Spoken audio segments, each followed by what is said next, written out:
Ես օգտվելով առիթից, որ փոխնախարար այստեղ է, ես ուզում եմ ձեր ուշադրությանը հրավիրել հետևյալ խնդրի մասին։ Գիտեք, որ վերջերս ուրեմն մի քանի մարզերում, Գեղարքունիքի մարզում, Տավուշում, Լոռու մարզում հրդեհներ են բռնկվել եւ այդ հրդեհների արդյունքում նաև մենք ունենք շատ լուրջ վնասներ դրա հետևանքով իմ ուրեմն ես հետևյալի վրա եմ ուզում ձեր ուշադրությունը դարձնել այդ ամբողջ ընթացքում մեր փրկարար ծառայությունը շատ անձնվեր եւ շատ կարեւոր գործ է արել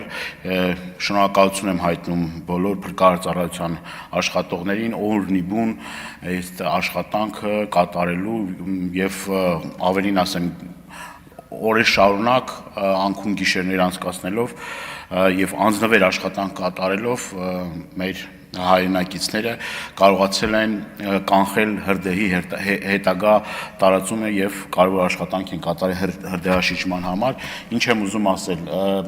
եւս մեկ անգամ այս ամբիոնը օգտագործելով ուզում եմ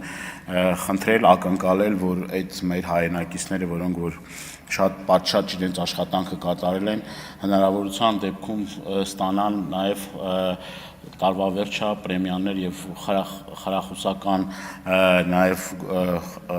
միջոցներ չգիտեմ ապարգևատրեն այդ մարդկանց այն մարդիկ որոնք բարեխճորեն կատարել են իրենց պարտականությունը եւ իրենցից շատերն էլ այդ անձնվիրաբար աշխատանքի արդյունքում նաև տարբեր վնասվածքներ են ստացել եւ նաեւ դրա վրա եմ ուզում ուշադրությունը կենտրոնացնել որ այսինքն այն մարդիկ որոնք իրենց աշխատանքը շատ բարեխիղճ պատշաճ կատարել են պետությունը հոգացություն դրսևորի այդ մարդկանց նկատմամբ շնորհակալ եմ Հավանիչ տեսանյութը եւ բաժանորդագրվիչ նորությունները բաց չթողնելու համար